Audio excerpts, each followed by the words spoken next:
Guys and welcome back to my channel. इससे पहले के पार्ट में हम लोगों ने देखा था यहाँ पे लेंजिचन और वी मिलके लैनवांग जी को टीज कर रहे थे और लैनवांग जी बहुत क्यूट से ना पाउट कर रहा था और बहुत क्यूट वॉइस में उनसे बातें कर रहा था। आते हैं और कहते हैं कि तुम लोग यहाँ क्या कर रहे हो और मैं तुम्हें आधे पार्टी में ढूंढ रहा था। लैनवांग जी कहते हैं कि क्या हुआ डैड, आप हमें क्यों ढूंढ रहे थे। मिस्टर लैन कहते हैं कि हमें जैंग फैमिली से भी मिलना है क्योंकि अगली मीटिंग हम उनसे ही करने वाले हैं और हमारी कंपनी उनसे कोलैबोरेट करने वाली है, इसलिए तो मैंने ये पार्टी रखी थी। लैनवांग जी कहता है कि ओह तो ठीक है, चलिए हम उनसे मिलते हैं। लेंजिचन, लैनवांग जी वी जैन फैमिली को ढूंढने लगते हैं कि वो पार्टी में कहाँ है। देखते हैं कि यहाँ पे मिस्टर जियांग, मैडम यू सबका कान पकड़े हुई है और दूसरी तरफ शुगा का और उन पर चिल्लाया जा रही है। और यहाँ पे क्योंकि आंटी को मना रहा है और अंकल से कह रहा है कि अंकल कुछ तो कहो। अब वो क्या पूरे पार्टी में यही करने वाली है क्योंकि यहाँ पे इन लोगों ने थोड़ी सी ज़्यादा ड्रिंक कर ली थी और कहे कि ये लोग ड्रिंक करते समय मैडम यू से पकड़े गए थे। मैडम यू ने कहा था कि थोड़ा सा ड्रिंक करना, ये थोड़ी ने कहा था कि तुम पूरी बॉटल ही ख़त्म कर दो। मिस्टर जियांग कहते हैं कि अगर कहने की ताकत ही होती तो इतने सालों में कुछ तो कहता ना। तो मालूम है हमारी मदर टंग फादर टंग क्यों नहीं, इसीलिए क्योंकि तुम्हारी मदर तुम्हारे फादर को बोलने ही नहीं देती, तो हम बोलेंगे कहाँ से। कहते हैं कि अंकल अपना दुख दर्द बाद में सुनाना, पहले उनको रोको वरना आज तो वो छोड़ेंगे नहीं उन्हें। अब मिस्टर जियांग कहते हैं कि यू उन्हें छोड़ भी दो, बच्चे हैं, थोड़ा सा ही तो पिया था। मैडम यू कहती है कि इन लोगों को तुम नहीं बिगाड़ा है, कैसे अंकल हो तुम, थोड़ा नेफ्यू को डांट भी दिया करो, हमेशा उनकी साइड लेते रहते हो। मिस्टर जियांग कहते हैं कि तुम लोगों को कितने बार कहा है कि मैडम यू के सामने मत पिया करो, देखो मुझे, मैं उनके पीछे पीता हूँ, आज तक कभी पकड़ा गया नहीं ना। फिर वो अपनी मुंह पे हाथ रख लेते हैं कि ये क्या बोल दिया। अब उन दोनों का कान छोड़ती है और कहती है तुम घर चलना, मैं तुम्हें बताती हूँ। और वो मिस्टर जियांग से और कुछ कहने ही वाली थी, ये तभी वो देखते हैं कि वहाँ पे 3 पर्सन्स आके खड़े हुए हैं। जब वो उनके तरफ देखती हैं तो मैडम लैन, मिस्टर जियांग और लेंजिचन वो तीनों उनके सामने खड़े थे और मैडम यू के पीछे लैनवांग जी और वी पता नहीं क्या ही कर रहे थे। और वहाँ पे उन दोनों के पड़ोस में खड़े हुए ये पूरी फैमिली ही यहाँ पे आई हुई थी। बस मिस्टर लैन कुरैन नहीं आए थे, पता नहीं कहाँ थे पार्टी के अंदर, उन्हें पार्टी पसंद नहीं है इसलिए वो लाइब्रेरी में बैठे हुए थे, लोगों ने पार्टी में देखेंगे भी कहाँ से। मिस्टर लैन अपनी फैमिली को मिस्टर जियांग से इंट्रोड्यूस करवाते हैं और मिस्टर जियांग अब अपनी फैमिली इंट्रोड्यूस कराते हैं। बट इस पार्टी में अब उन्हें नज़र ही नहीं आता कि अभी वेओशन कहाँ चला गया। और जब वो जांग चैंग से पूछते हैं तो जांग चैंग कहता है कि वेओशन का सर में दर्द हो रहा था इसलिए वो यहाँ से पार्टी से चला गया है। मिस्टर जियांग कहते हैं कि वो कहाँ गया है, क्या वो वॉशरूम गया है। जांग चैंग कहता है कि नहीं, वो घर गया है और कुकी उसे लेकर गया है। कुकी और वेओशन अब पार्टी से जा चुके थे और यहाँ पे ये लोग मिल नहीं पाते और लैनवांग जी को अभी नहीं मालूम चल पाया था कि ओमेगा कौन है। लैनवांग जी जियांग फैमिली में सब तरफ सबकी ओर देखता है। मिस्टर जियांग अपने सभी बेटों को इनसे इंट्रोड्यूस कराते हैं। जियांग चैंग उनका बड़ा बेटा है, ये एक ओमेगा है और फिर वो योगा जो उनका एक क्यूट सा नेफ्यू है उसको और उसके छोटा भाई यानी कि जेहो, उन दोनों को इंट्रोड्यूस कराते हैं कि ये दोनों भी ओमेगास हैं और ये उनके नेफ्यू हैं और यहाँ पे अपनी स्टडी करने के लिए यहाँ आए हुए हैं। जियांग याली एक अल्फा है जिनकी मैरिज जिन फैमिली में तय हो रखी है, जिन जोशियन से। ये सारी बातें तो सारी बिजनेस वर्ल्ड को मालूम है क्योंकि आजकल न्यूज़ में यही तो ट्रेंडिंग चलता रहता है।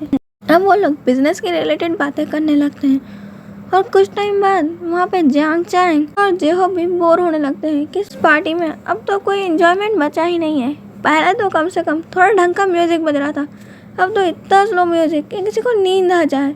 और यहाँ पे लोग बातें भी सिर्फ बिजनेस की कर रहे हैं, ये बिजनेस सुन सुन के तो मेरा सर में दर्द हो गया। ये सब तो वो तीनों में बातें हो ही रही थी और वो तीनों अपनी मदर फादर से परमिशन लेते हैं और वहाँ से निकल जाते हैं। जियांग चैंग बहुत स्पीड में कार ड्राइव कर रहा था। जेहोब कहता है कि भाई हमें सही सलामत घर तो पहुंचा देगा ना, नहीं तो मालूम चले कि हम हेल का डोर नॉक करते हुए नजर आए। जियांग चैंग कहता है तू हेल का ही डोर नॉक करने लायक है। जियांग चैंग की बात सुनकर जेहोब कहता है कि मैं तेरी बात कर रहा था क्योंकि ड्राइविंग तू कर रहा है। शुगा कहता है यार आप बस भी करो, कितना लड़ोगे। जेहोब कहता है कि तू इतना शांत कैसे है, अरे हमें तो मालूम ही नहीं था कि तू कार में है। जियांग चैंग कहता है कि नाइस वन। ऐसा कहते हुए वो दोनों क्लैप करते हैं। शुगा कहता है कि अगर मेरा सर भी नहीं दुख रहा होता ना तो मैं तुम दोनों को छोड़ता नहीं। कहता है कि छोड़ने के लिए पहले पकड़ना भी पड़ता है और तेरे पकड़ में तो हम लोग कभी भी नहीं आने वाले। और ये कह के वो लोग हंसने लगते हैं। शुगा कहता है कि इतना घटिया जोक्स कौन मारता है। जॉब कहता है तो इतने घटिया जोक्स सुनता कौन है। अब वो लोग इसी बात पे लड़ रहे थे, उतने में अचानक जैंग चैंग ब्रेक मारता है और वो दोनों सामने की सीट में भड़का जाते हैं। वो कहते हैं कि यार तुझे चलाना नहीं आता, तो कार अब से मत चलाया करना। जैंग चैंग कहते हैं कि घर आ गए, नहीं रोकूँ कार, चला दूँ सीधे घर में बेडरूम तक तुम्हें छोड़ के आऊँ कार के अंदर। शुगा कहता है कि नाइस आइडिया, आज तक हमने कभी घर में कार नहीं चलाई, क्यों ना आज चला दे। जैंग चैंग कहता है कि मदर ने भी आज तक हमारे ऊपर कभी ट्रैक्टर नहीं चलाया, तो बोलते हम नीचे लेट जाते हैं और मदर को बोलते चढ़ा दे। तो कार से उतरते हुए कहता है कि कुछ भी करो।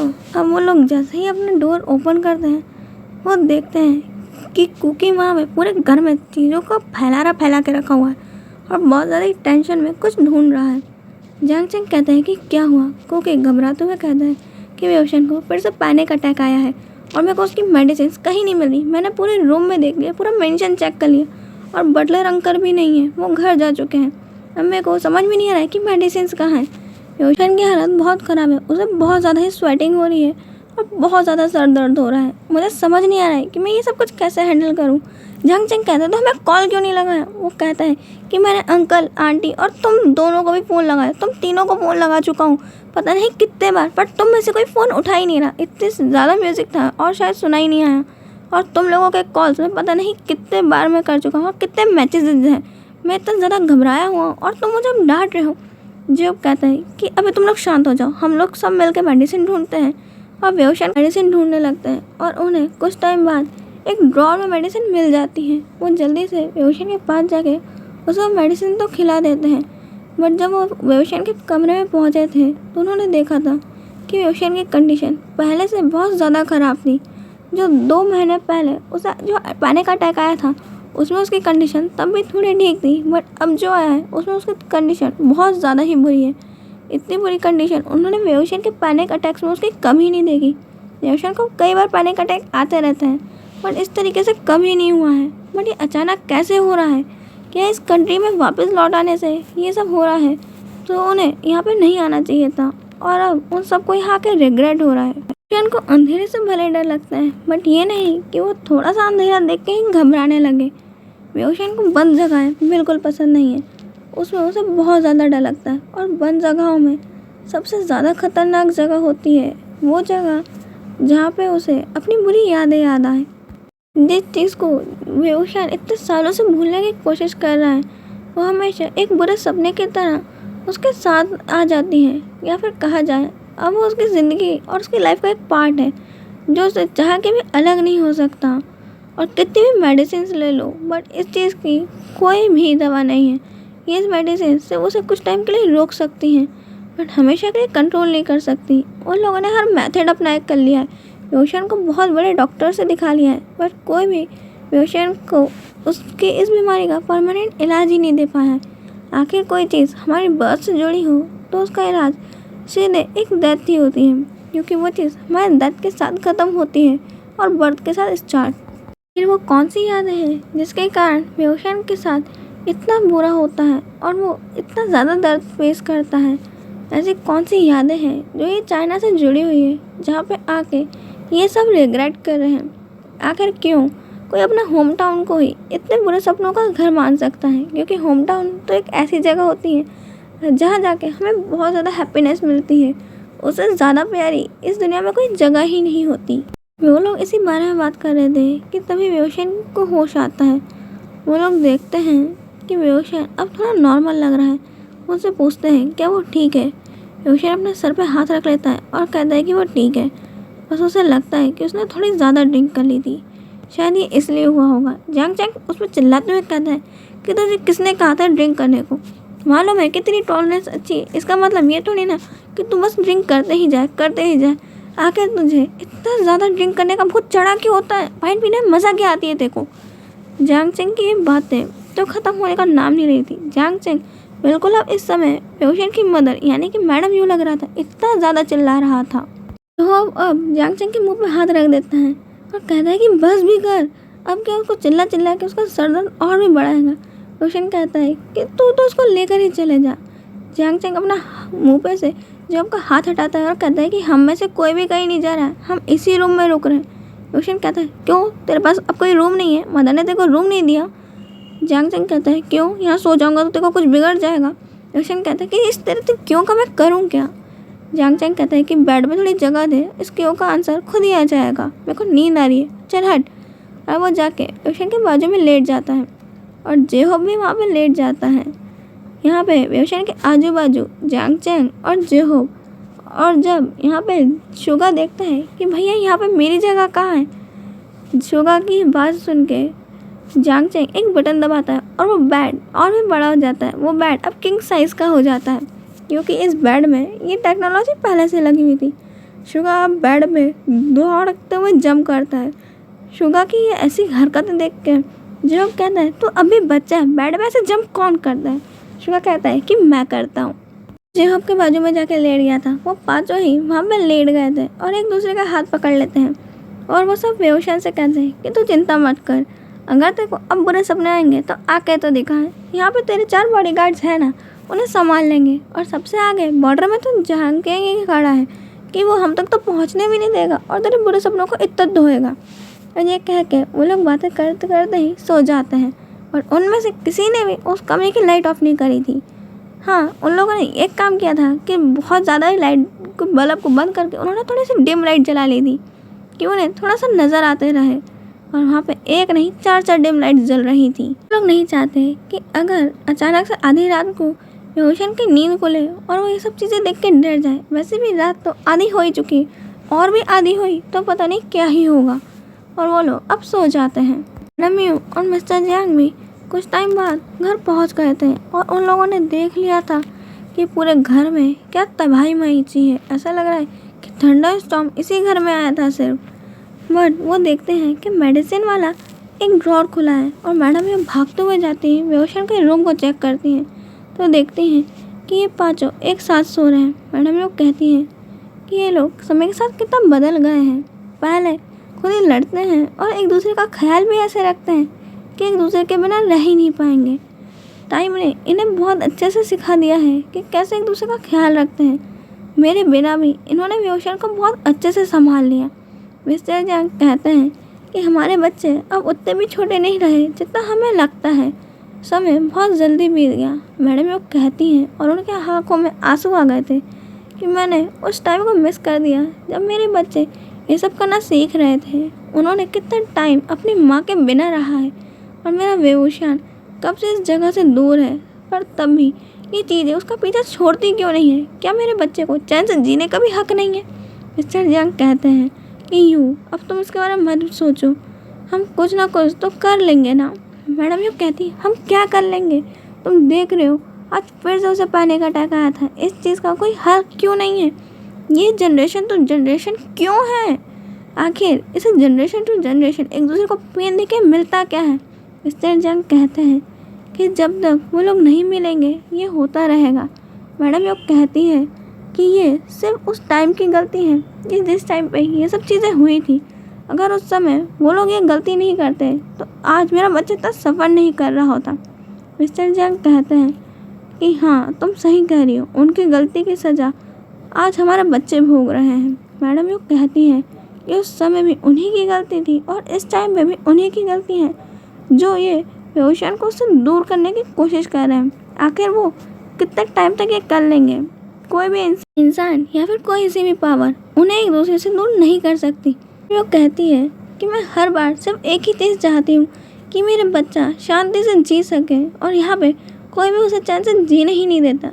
वो किसी के लाइफ में इंटरफेयर करे या फिर ना करे, वो चैन से जी सके। इसलिए मैंने अपने बच्चे को इतनी छोटी एज में, जब वो खुद को भी नहीं संभाल सकता था, तो उसे अब्रॉड भेज दिया। तुम जानते हो कि मुझे कितना ज़्यादा दर्द हो रहा था उस टाइम कि मैं मेरे बच्चे के साथ नहीं थी, और इतने सालों बाद जब वो यहाँ आया है ये सब कर चीज़ें फिर से हो रही हैं। मिस्टर जियांग कहते हैं कि तुम चिंता मत करो, यहाँ पे हमें कोई भी नहीं जानता कि बेहोशान हमारा बेटा है, क्योंकि आज की पार्टी में हमने उसे हमारे बेटे की तरह इंट्रोड्यूस नहीं करवाया है और किसी को भी नहीं मालूम चला है कि हमारा बड़ा बेटा है यानी कि बेहोशान ये हमारी फैमिली का नेक्स्ट जनरेशन का हायर है, और ये चीज़ उसे पास हुई है। मैडम योग कहती हैं ये चीज़ हमने सबको ये बताई है ये जियांग चेंग को मिली है, बट उन्हें ये शक ज़रूर होगा कि ये जियांग चेंग को क्यों, क्योंकि वो पर्सन तो बहुत काम और हैप्पीनेस से भरा होता है, जॉयफुल, और जियांग चेंग तो गुस्से से भरा हुआ है। जॉयफुल भी है पर उसे गुस्सा जितने जल्दी आता है उससे जल्दी ही वेओशान को गुस्सा नहीं आता है। तुम वेओशान का नेचर जानते हो कि वो कैसा है, और वेओशान का नेचर उसे ऐसा बनाता है। ये सब चीज़ें अगर होती या फिर नहीं होती वो वैसा ही रहता। ये सब चीज़ें आके सिर्फ मेरे बेटे की ज़िंदगी बर्बाद करी है। वो लोग वहाँ डोर पर पास खड़े होकर ये सब बातें कर ही रहे थे कि अचानक से जेहोब उठ जाता है। मैडम में अपने आंसू पोंछती हैं और जेहोब धीरे से बेड से उठ के आता है और कहता है कि आंटी आप क्यों रो रही हैं। मैडम ये कहती है कि मैं कहाँ रो रही हूँ, मैं बस थोड़ा सा थक गई हूँ। जेहोब कहता है कि आंटी आप इतना बुरा भी झूठ नहीं बोल पाती हैं। आपको क्या लगता है कि मैं ये जान नहीं सकता कि मेरी इतनी प्यारी सी आंटी रो रही थी। मैडम ये कहती हैं कि जेहोब क्या उसे फिर से पैनिक अटैक आया था। जेहोब कहता है कि आंटी इस बार का पैनिक अटैक पहले वाले से भी बहुत बुरा था। इस समय उसे बहुत ज़्यादा पेन हो रहा था और उसका ये हालत हमसे देख ही नहीं जा रही थी, और हमने पूरे घर में मेडिसिन ढूंढ ली। आपको मेडिसिन उसके रूम में रखनी चाहिए थी। मैडम ये कहती हैं कि मैंने उसके रूम में रखी थी, बट शायद मेरे को लगा कि उसे इसकी ज़रूरत नहीं पड़ेगी, और उसके रूम में हमेशा मेडिसिन रहती है, ये उसे पसंद भी नहीं है, इसलिए मैंने उसे दूर रखा था। और मुझे क्या मालूम था ये इस पार्टी से आते ही ये सब हो जाएगा। जब कहता है कि आप चिंता मत कीजिए, हम हैं ना, वेओशान को प्रोटेक्ट करने के लिए हमेशा हम यहाँ पे रहेंगे। कोई भी उसे छू के तो बताए, उससे पहले हम चारों उसको चकनाचूर ना कर दें और उसको जहन्नुम की याद ना दिला दी तो हमारा नाम बदल देना। मैडम ये हंसते हुए कहती है कि ओके सबका नाम हम बाद में बदलेंगे, और सबका नामकरण तो तुम ही कर लेना, पहले जाकर सो जाओ। Okay bye, good night. ये कह के मैडम यू उसके सर पे हाथ फेरती हैं और फोरहेड पे किस करती हैं और वहाँ से चली जाती हैं। जो अब वापस जाके बेड पे लेट जाता है।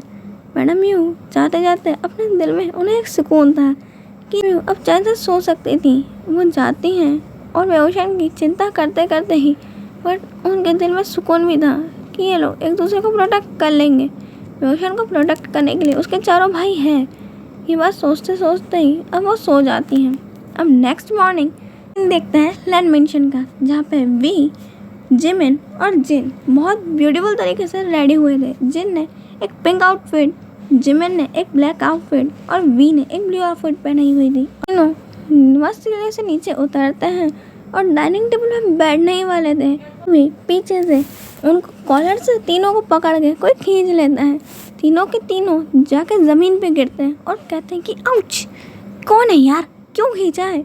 देखते हैं कि वहाँ पे चैन और लैनवांग जी ने उन्हें जिम में खींच लिया है और कहते हैं कि तुम लोग कहाँ चले, पहले जिम में वर्कआउट करो, उसके बाद ही कोई खाना मिलेगा। वे कहता है ये कहाँ का नया नियम है।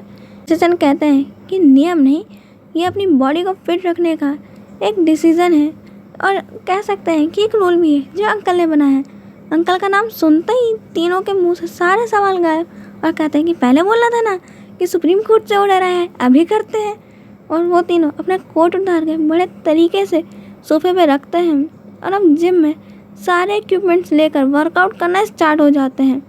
और एक को 1000 काउंट करने वाला महान इंसान वी अब 1 को ओनली 1 काउंट कर रहा था, जो वो कभी नहीं करता है, क्योंकि उसे मालूम है कि अंकल को अगर इनमें से किसी एक ने कहा कि उसने 1 को 1000, 2000 ऐसे काउंट करके कर रहा है वर्कआउट, तो अंकल उससे उतने ही करवा लेंगे 1000 वर्कआउट। अब कर पुशअप्स 1000, और ये भी बिल्कुल भी नहीं करना चाहता। वो वर्कआउट कर ही रहते हैं कि तभी उनके अंकल आते हैं और उनकी तरफ देखते हैं, अपनी दाढ़ी को सहलाते हुए कहते हैं, और आप काउच पे बैठ जाते हैं।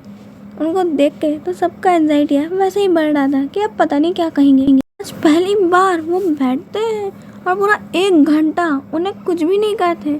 बट हाँ, एक मुसीबत और थी कि मुसीबतें पीछे ही नहीं छोड़ती। 1 घंटा बैठे रहे तो उन्हें 1 घंटा वर्कआउट करना पड़ा।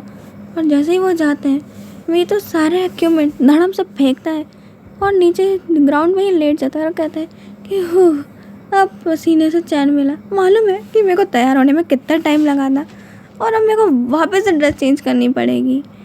वहाँ पे जैसे ही लैनवांग जी कहते हैं कि अंकल आ गए, वे वापस से खड़े हो जाते हैं और कहते हैं कि कहाँ है जन कहते हैं कि तेरी यादों में अभी अभी तो तू याद कर रहा था ना अंकल को। हम वो कह रहे हैं कि अंकल तेरी यादों से असलियत में आ जाएंगे, अभी अभी तो गए हैं, ज़्यादा याद आ रही तो कोई बात नहीं, हम अभी बुला देते हैं। वी कहता है कि हाँ तो मैं तुझसे मैं ही मिलता हूँ, परेशान करनी नहीं, कर लो ढंग से कर लो, कभी तो जैसे मिला ही नहीं होगा परेशान करने के लिए। नहीं इतना ही, हम मिलेंगे नेक्स्ट पार्ट में, बाय।